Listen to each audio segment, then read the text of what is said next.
I don't know why I'm so excited. Lord.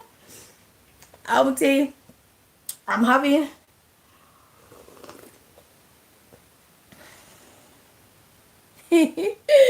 I'm loving my scalp, you guys. Hey favorite. I hope somebody is here. I wanted to record this video. I'm like, you know what?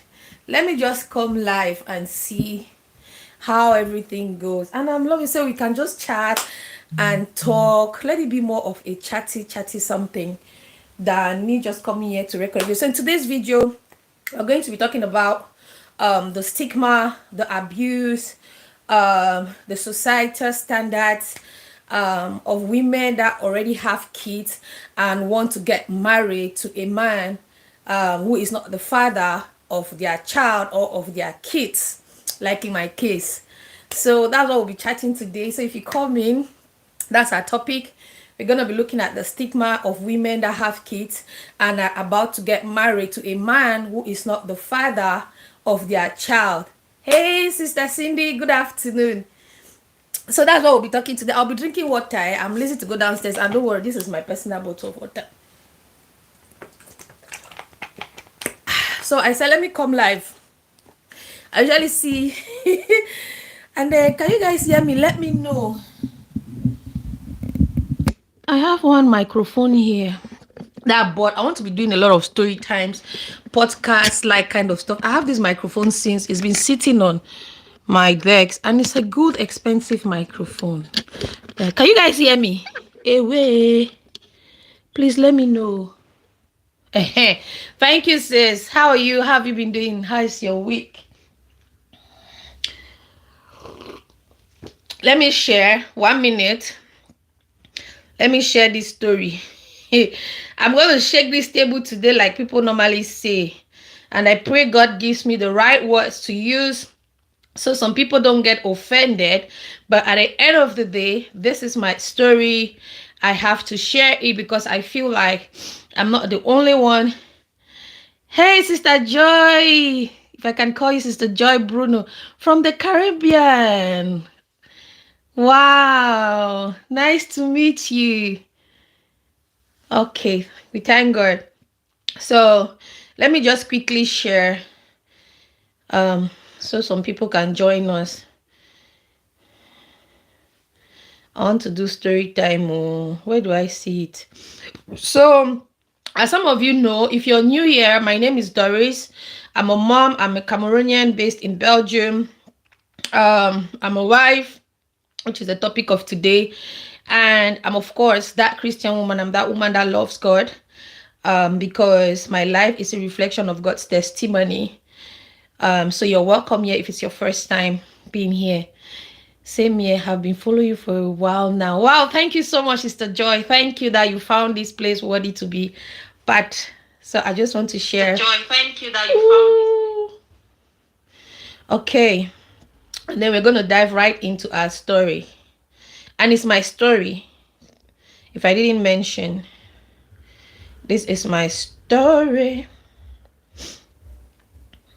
I want to share to WhatsApp. Okay, so you're welcome. I'm just trying to share. Please, if you come, like the video. That's what I really hear people saying, like video. Like the video. So today, I just want to share with you guys my experience. I never knew that this would happen to me because I've seen it happen to some women, and I've just been an African and understanding our community, the way we think sometimes based on how we are being raised. I've seen so many women go through this, but I never knew that I will one day become a victim, quote and unquote, of it, because I never saw my first relationship failing. Nobody goes into a relationship with the intention that this relationship is not going to work or this marriage is not going to work. At least for me, when I go into a relationship, I make sure that I do my possible best. I see to go to the longest future ever, because I know I'm going to do my possible best. So especially when it has to do with marriage, because I know God created marriage is a beautiful thing, but then again, it takes two to make a marriage to work. It takes two Two, that's why God said a man will leave his family, will come with their wife, they will meet together and they will go their own way to go and build their own family, right? So it takes two to make a marriage to work. It doesn't take one person. But however, where we come from, the community where we come from, if a marriage doesn't work, people tend to blame the woman. If a marriage drives to divorce, people tend to blame the woman. If a marriage doesn't have a child, people tend to blame the woman, as if the woman is the only person in that marriage. Yeah, so that's the community in which we come from. I don't know about you, but that's mostly the mentality of where I come from in Cameroon. And it's so sad that even here in the abroad where we find ourselves, we have lived, we have gone out, but we have not been emancipated enough to understand that the woman is not the only person responsible for a broken home. And the fact that a woman is coming from a broken home or from a broken relationship doesn't mean that that woman is less than a human being, doesn't mean that her value has depreciated, doesn't mean that she has suddenly lost all her senses, all her faculties. Yeah. So if you know about me, I recently got married. Yeah, the story of how we met and all of that, I'm gonna. Hi, Sister Bokong. You're welcome, sis, from Limbe. Your name almost sounds like my mom's name, Booking. So, if you have been here, then you know that I recently got married. How we got married, how we met. We'll make that story. I want to share that story with Hobby because it has a very long journey. Some people think it's today that we met, but we met so many years ago. But we got married in December. So I want to share with you guys some of the things I went through. Hi, Sister Mascondo. Nulatandu. I need to visit South Africa, so I'll learn how to speak these names. I'm representing Africa today. You guys see my scarf now. This scarf is a traditional outfit from my country, from the northwest of Cameroon, and my husband is from the northwest of Cameroon. I've always loved to have this outfit. I could never have it. I don't know why, for some reason, but today I had it. This is a scarf from my wedding, and my sister made this possible. My sister Defun, God bless her for me. And I just decided to wear a scarf. And then I have this bead from my beautiful sister Rebel. She's on YouTube. She sells them. This is coming from South Africa.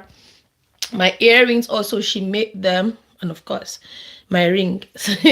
So why when I met my husband, we first of all we knew ourselves as friends. Yeah. And then we were just chatting. I was really in love with the way he thinks, and vice versa. He really loved the way I would speak to him, some of the things I would talk. If you're my friend, you know that I'm a good advisor. So long story short, few months we really got very, very close, and we got all hooked up and lovey and stuff like that. Yeah. So it got to the point where it was time to get married. Whew. If I tell you guys that it was an easy journey, it wasn't. So that's the story I want to share with you all today. So if you know, I have two kids. My first child is 5 years old and some months. Nathan, beautiful, handsome, intelligent boy. My second one is Ryan, and he'll be turning 3 in the month of March. So this is me, a woman with 2 kids, coming from a broken relationship and wanting to get married to another guy. And of course, being an African, people feel like they need to censor me, they need to screen me, they need to scan me to see if I still have some capability. So I had a lot of side talks. I had a lot of back talks that came to me. I didn't bother. Some people were like, so this is the person she decided to settle down with. Some people were like, with 2 kids. Some people are like, we thought she's in a relationship. We thought she's married. So she's all this her church thing that she's doing like this. She's pretending. All of these side talks didn't matter to me very much because I knew people can talk. But the one that really got to me, that made me to cry, that made me to share tears, that almost got me broken, was when it came from someone that I would say is kind of family, someone that is in the same family with me. We are both strangers in the family, like married in the same family. had the audacity to refer to me as a second-hand cargo. If you don't know what second-hand cargo means used cargo. Like a phone that has been used, if you want to sell it, they call it second-hand cargo. Why? Because the value of the phone has depreciated. The value of the phone has gone down. So if you bought that phone for $1,000, for example, you have used it even for 1 day, the value has depreciated maybe to $800. If you used it for 1 year, it might depreciate to $300. In my own case, let me sip coffee. Please share the video.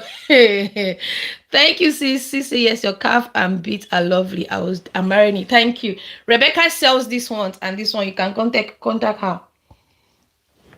Did I even share this video on Facebook? Because I need some people to watch this. Just bear with me, family. Let me share. You can also help me share if you like.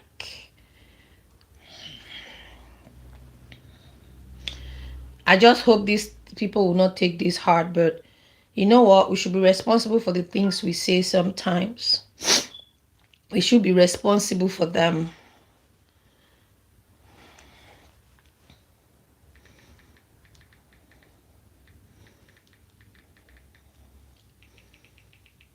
One minute, people. Okay, so I had a lot of a little, all these side talks, they will always happen. But I didn't really bother. I had it from Christians. I had it from non-Christians. That's the thing. From my own Christian community, I had it from it. I had it from non-Christian. But the one that really pained me, like I was saying, was this statement. This one that somebody referred to me as a second-hand cargo, and I was explaining what a second-hand cargo is. A second-hand cargo means something that has been used. So the person even referred to me. I was no longer a human being, but I had become a thing. So I'm not a new thing, but a very, very old thing. And this thing really hurt me. How did this person say? The person was talking with regards to my husband, say that my husband is very stubborn. My husband doesn't like to listen to people. My husband is always feeling like he's just too much. And that is him. Finally, now he has gone and ended with a second-hand cargo, a used cargo.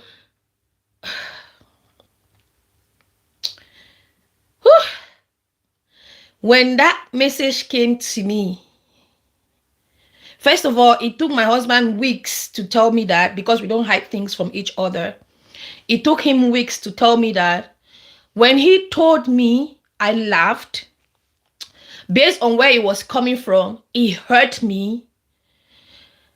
And that was the first time that in the pre-marriage environment, before getting married, of all the things that have happened, of all the things that I have heard, that was the one that really broke me down. And then it put me in a place of anger, where I was angry with my ex, because I said to myself, if he didn't do what he did, or if he didn't maintain the things he did, I will not find myself in a place where I, Doris, daughter of Zion, beautiful, intelligent, hardworking woman, will be referred today as a used cargo.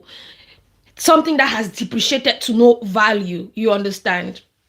So when I heard that, 2 days later, I cried, and I had to call my father-in-law because I love him so much. He's like a father figure. So I called him, I spoke with him a little bit. He told me not to bother. Those people don't count, which I know that these people don't count, yeah.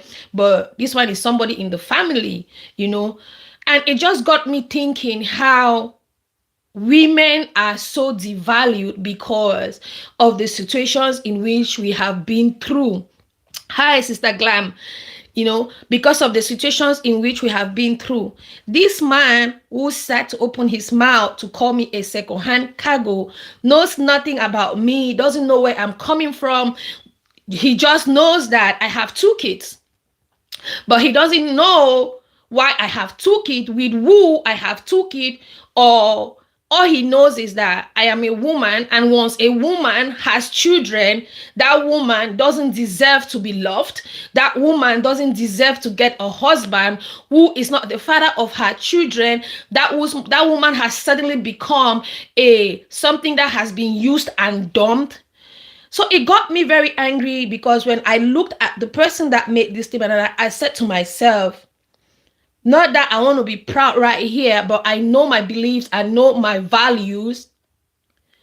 There is no way we have same values, you understand? But I felt really hurt because am I in a situation where I feel like I really did nothing to deserve all the backlash I was getting simply because I'm a woman that has 2 kids and someone has found me worthy enough to them, because on my own I know I'm worthy. If I have 7 kids today, I know I'm worthy, you know. Someone has found me worthy enough to say, you know what, despite all the single ladies that these people think those are the kind of people that he was supposed to settle down with, but I choose to settle down with Doris, who has 2 grown-up kids. You understand? It made me to feel like if it was a man that wanted to get married and this man has 2 kids, I'm not sure that he will be referred to as a second-hand cargo. We see men that have 2 kids, 3 kids, 4 kids, 5 kids every day, getting married to girls that they are older than even 20 years. These girls have no kids of their own, but the men have 4 kids, 5 kids. You will never or almost not hear a man refer to them as a second-hand cargo, because our society thinks that it's okay for a man to have children and then get married to another woman, but it's not okay for a woman to have kids and then get married to a man who is not the father of her kids. And the sad thing here is that I didn't get backlashes like this based on who I am or based on the fact that I have kids only from men. I also got it from women who thought like, how do I put this? I know the African culture says when you're getting married, you're getting married to a family. But permit me say this, I'm not that woman that comes from this school of thought that I have to stop being Doris because I want to appease my sister-in-laws. Now, respect. Everybody needs to be respected.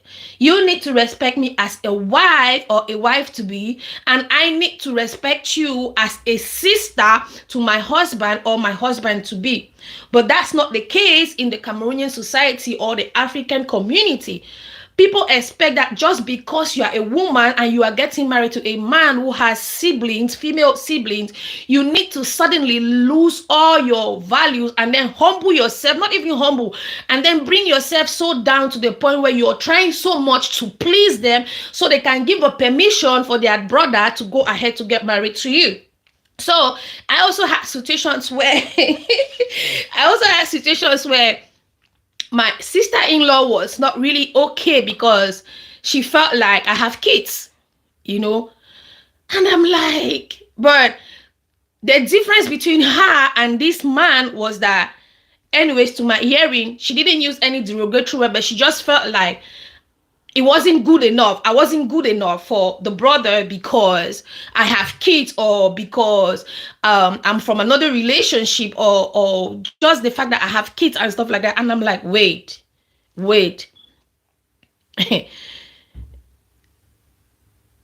That is not the category for you if at all you have any say in the choice of your brother's wife or your sister's husband. The fact that the wife has a kid is not a category for you to base on to want to judge the woman not to be good enough. So for me, I consider that one like, anyhow, women are complicated. But the one of this man really got to me because so many times African women are being how do I put it? Are being reduced to properties. You know, we are being reduced to like an object that somebody owns. So much so that the more that person keeps us, or the more the year goes by, this person is using this material possession, and after a certain time, the value keeps depreciating. So according to him, I have once been in another relationship with a man, and this man suddenly has drained me of all the values that I have. Plus, I already have 2 kids from this relationship. So I am not that kind of a woman that my husband is supposed to get married to. But when they speak, my husband doesn't want to listen from anybody. My husband is like, that's the person I want to get married to. You know?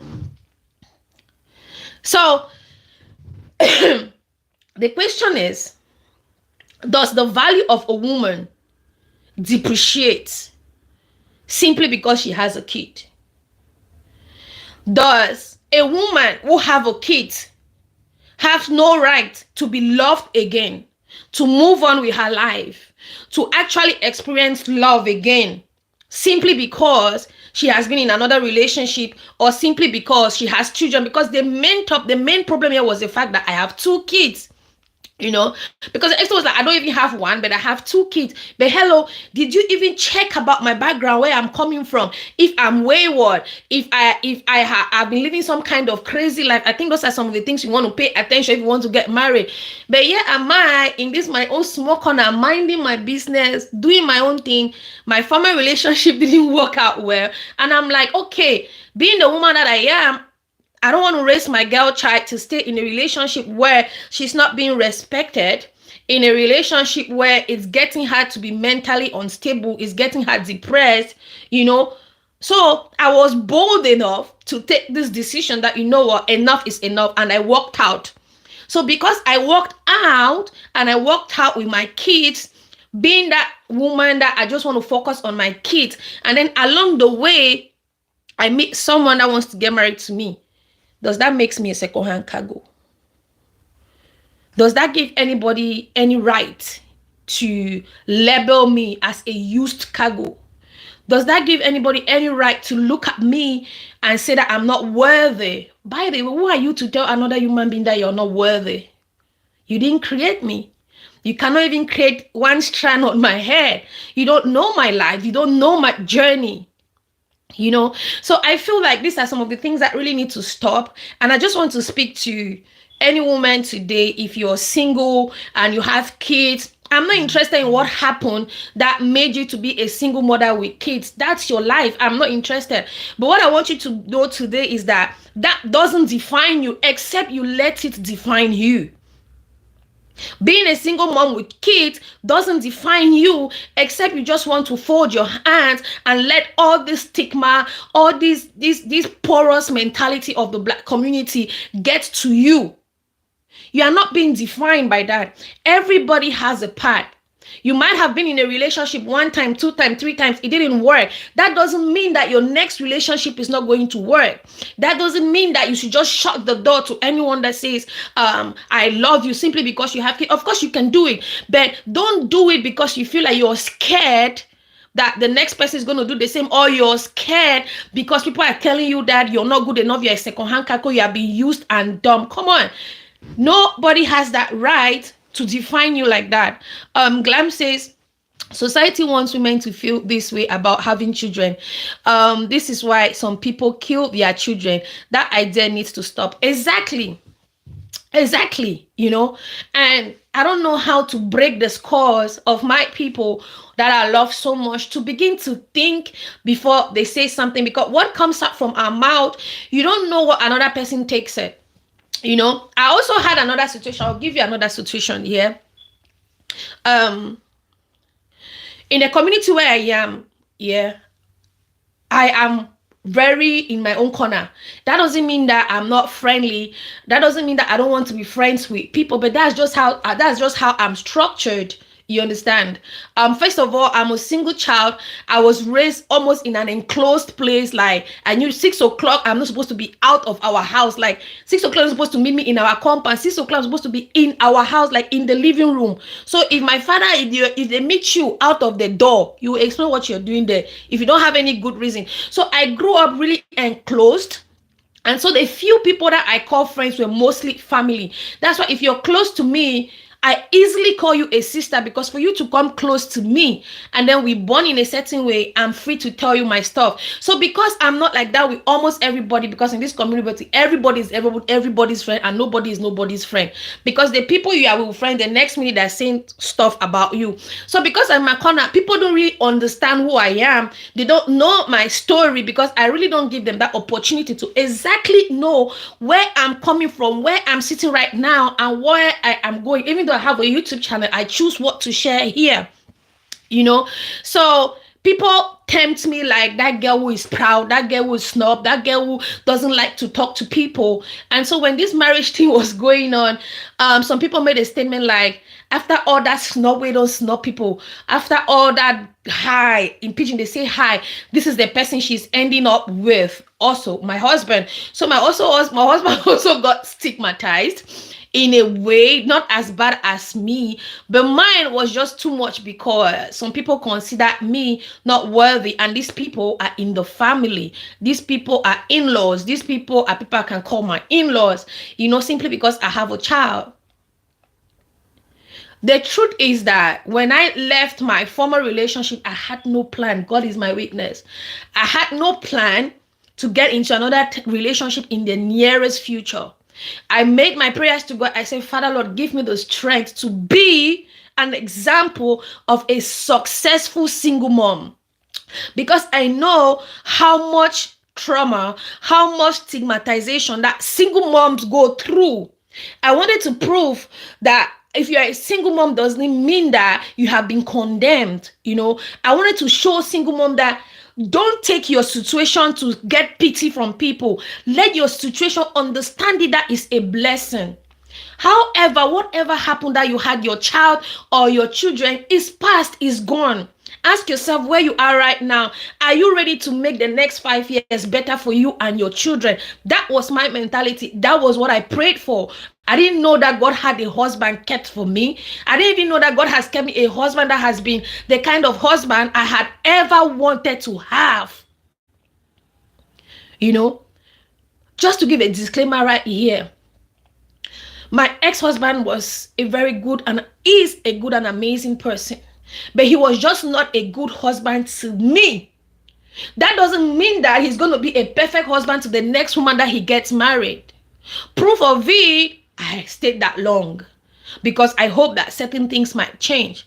And I'm not going to hold that on his neck because it didn't work or what. But I was bold enough to say, you know what, I'm tired. I can't take this because either my life will just go, you know, or I find a way to save my life and look after my 2 kids. So that was it. That was my driving force. Like, you know what? I know what I can do, but if I know if God is with me, I can even do more. I wanted sincerely. I pray to God that, Father, let me be that hope for every single woman. Let me be that hope for every woman that is in a place where she's not being treated well, or where she doesn't feel respected, or where she doesn't feel loved. Let me be that woman to understand that you are not forced to be there except you want to be there. There is hope out of that place.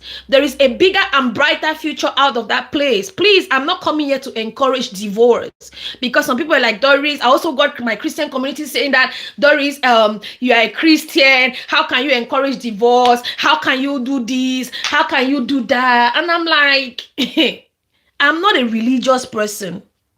I'm a lover of my Father. And so I know what the word is saying to me. I know what my Father is saying as far as this particular topic is concerned. How any other religion or religion group want to interpret it is their business. Bottom line is, what I'm doing right now, what's the relationship with my Father? How does he see? Did I play my role to the fullest? And I'm sure that when my Father is in heaven, he is proud of the kind of person I was in my former relationship. That's why if you meet up even my ex, he will tell you that he's proud of who I was while I was there. You understand? But the fact that I decided to move forward, some people think they can just call me secondhand cargo, use cargo, and go scot-free. You know? So when my husband told me that story, I was so bitter. Yeah. And I was asking myself, like, I almost wrote to my ex, like, look at what you've put me through. Like, just look at what you've made people, me, Me like this, divine favor, and be called a second-hand cargo. And the African community, when somebody says something to A, it lives from A to B to C to Y to Z to everywhere, even people you don't know. I'm like, anyway, so I had a talk with my father-in-law, who really calmed me down, who really boosted my morals and stuff. My husband also was so pissed, yeah, and that's why he couldn't keep it. He told me, but he reached out on a decision, and the decision we had was that this person was not going to show their face at our wedding, because you can't come to a place where you think that somebody's getting married to a second-hand cargo. You understand? So he reached out with the decision that, please, babe, this is what I want. I don't want to see this person in our wedding. And this is the reason, very well. And I was like, hands off. And the irony of the thing is that I have been the one that have been soft talking my husband to let this person be at the wedding, despite all the other small thing. But I didn't know that there was a major one where I was actually termed a second-hand cargo, a good-for-nothing woman. That's the kind of person he's finally ending with.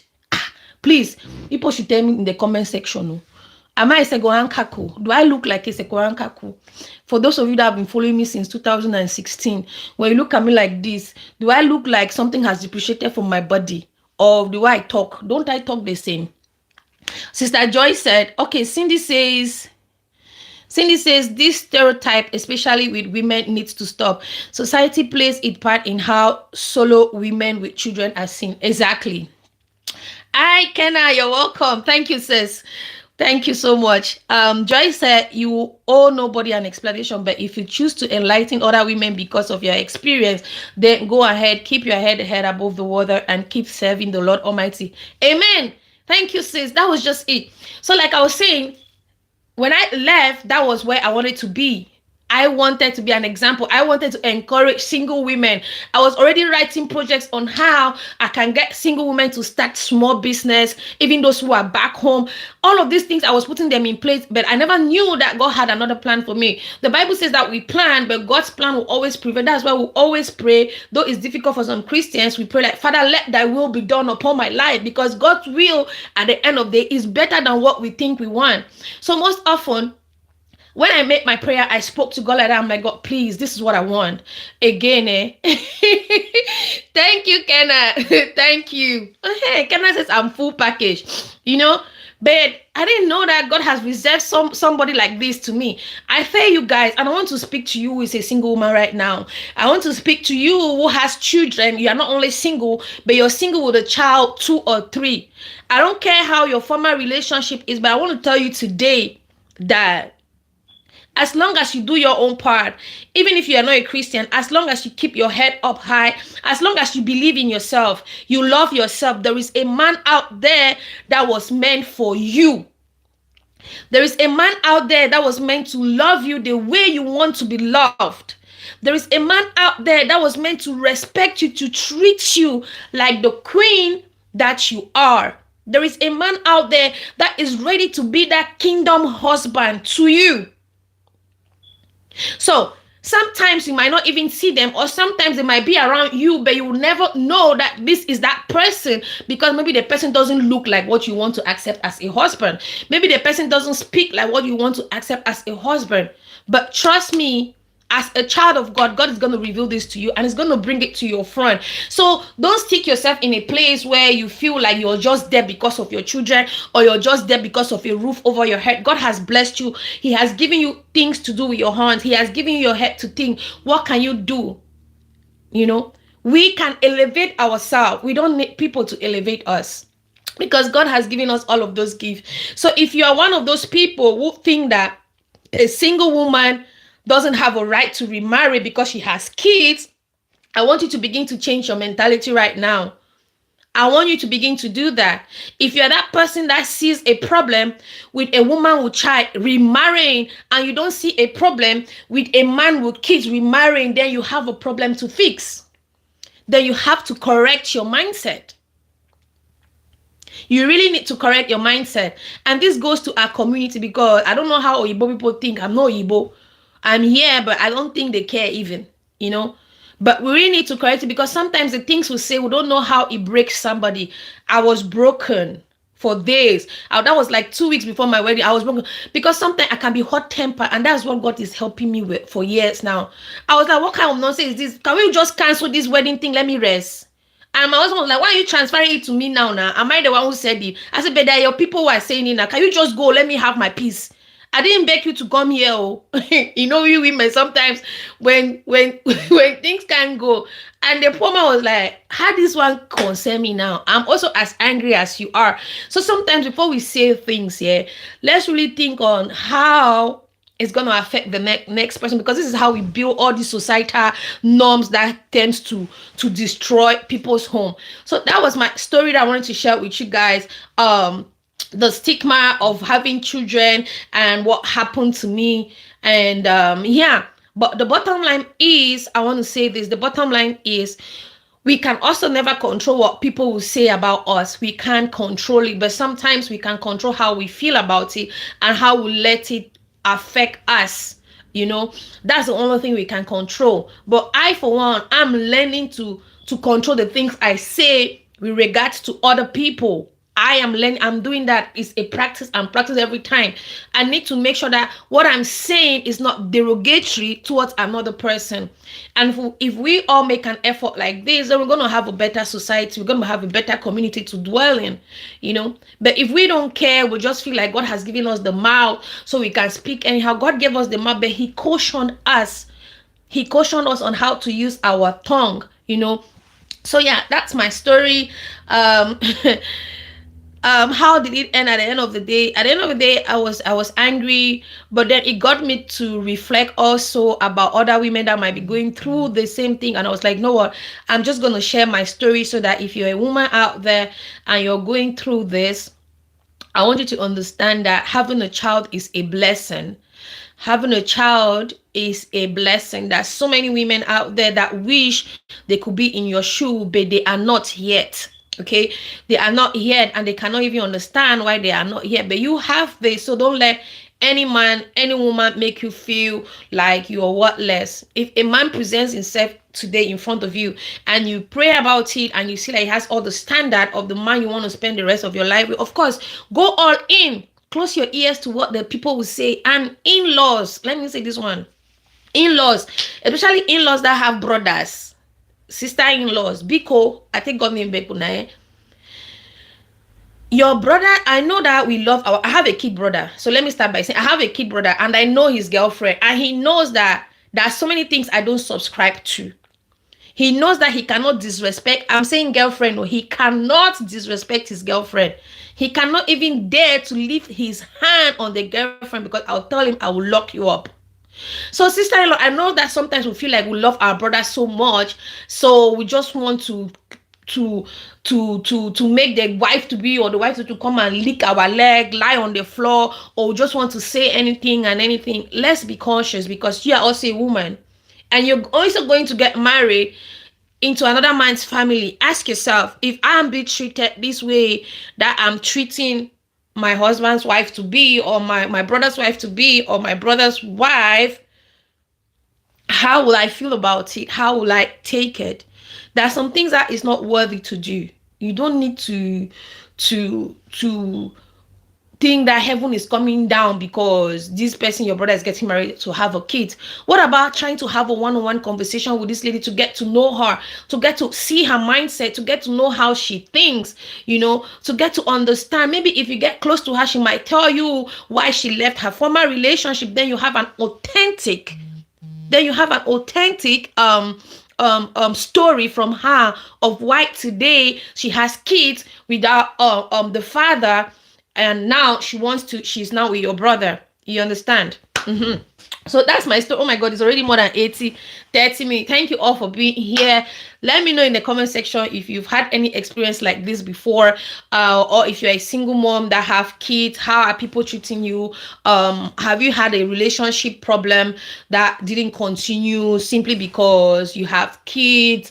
Or are you a single mom that you feel like you're just going through a lot? If you want to chat, I'm always open to chat. I'm always open to have a conversation. But I'm going to earn my word to know that God loves you so much. And just the fact that God loves you so much, it's enough. it's enough hope for you that tomorrow will be better. So you don't need to condemn and sentence yourself if God has not condemned and sentenced you. I don't know the church you go to, but I want you to know today, regardless of what is being preached by your papa, your mentors, and stuff, I'm not saying they're preaching wrong things, but I want you to understand that you are a child of God and you're being loved by God. As long as you where you're coming from, you know what happened, you've learned your lessons, you've get taking the blessings from there, and you're trying to make amends, or you're being a better person for yourself first before you can be a better person for the society. You have to be a better person for yourself first. So don't let anyone break you down. People are committing suicide every day because people are going through a lot. If you're going through any of that stuff and you feel that you need someone to talk to, of course I'm here. In my about page, you have my email. My number is always in the description box, so you can always check it with what we chat. You are a beautiful soul. The Bible says that God made you in his own image, so God loves you.